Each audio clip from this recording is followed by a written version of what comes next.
Hi there, my name is Chelsea, and if you are new to my channel, I'm here to share all things self-love and self-care.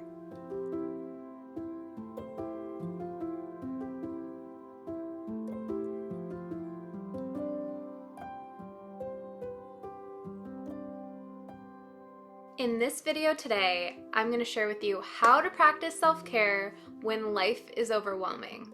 This year has been traumatic, and as humans, we all respond to trauma in various ways. I've personally felt pretty overwhelmed the past month or so, and that is what inspired me to make this video. So let's get started. These are 5 tips for practicing self-care in overwhelming times. Tip number 1.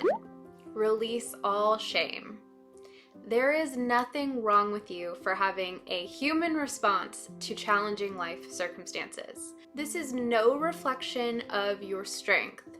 A lot of people are suffering in silence, so you're not alone in feeling this way. Tip number 2. Remind yourself that it will pass, even if that feels like a big fat lie. The truth is, if you let yourself feel your feelings, they will pass. And in that moment, it doesn't feel like that. It feels like you're gonna be stuck in that overwhelmed state forever. But it's crucial to remind yourself that this will pass. Tip number 3, lighten the load.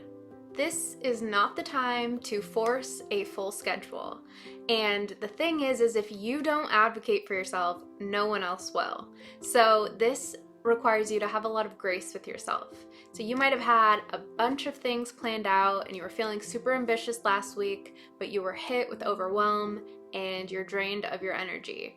That's okay. What you need to do is you need to look at your to-dos for that week and assess what needs to be done and what could be put to the side, what could be rescheduled, what could be canceled, what could just be put on pause. And this also applies to not taking on any new plans if you know you're overwhelmed. Sometimes the people pleaser in us or the optimist in us will continue to make plans knowing we're not feeling our best. And it's important to remember that and advocate for yourself. If people are going to invite you out, it's okay to say, right now is not a good time. Another thing that's really important is don't beat yourself up if your house is a little bit messier than normal, or if certain things are being put on the back burner. Right now, you just need to focus on listening to your body, resting, and finding that balance until you feel a little bit better.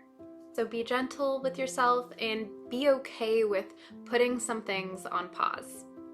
Tip number 4. Comfort your inner child. Popular psychology addresses the fact that we all have an inner child, so to speak, within us. It's the most innocent and vulnerable part of you that feels safe and comforted when we practice self-care. So my advice for this tip is to do something that would specifically comfort your inner child. So, for example, was there a sport or a hobby you really enjoyed as a kid? Or are there certain movies that comforted you and just brought you a lot of joy? Or maybe there was a favorite dish you really enjoyed. Something else that I like to do when I'm really anxious is to simply put my hand over my heart and say, you are safe, everything's gonna be okay. And in a way, this is soothing your inner child. This is helping you to remember that you're the adult in your life, you're gonna be there for yourself, and that no matter what, you can handle whatever comes your way. Tip number 5, shake it out. As I've mentioned in previous videos, you can take hot showers or hot baths to soothe your nervous system, but you can also shake out your tension. You may have noticed that animals tend to shake off tense situations or life-threatening events. This helps them to recalibrate. As humans, this is another primal instinct for us as well, but we've been socially conditioned to just grin and bear and deal with it. So a lot of us don't realize the power and the release we can feel from dancing or shaking our body. Do whatever makes you feel best and most comfortable, but just know that we hold a lot of tension in our body, and being able to physically move our bodies releases that stuck energy. I hope this video today helped you learn how to show up for yourself and practice self-care in overwhelming and turbulent times.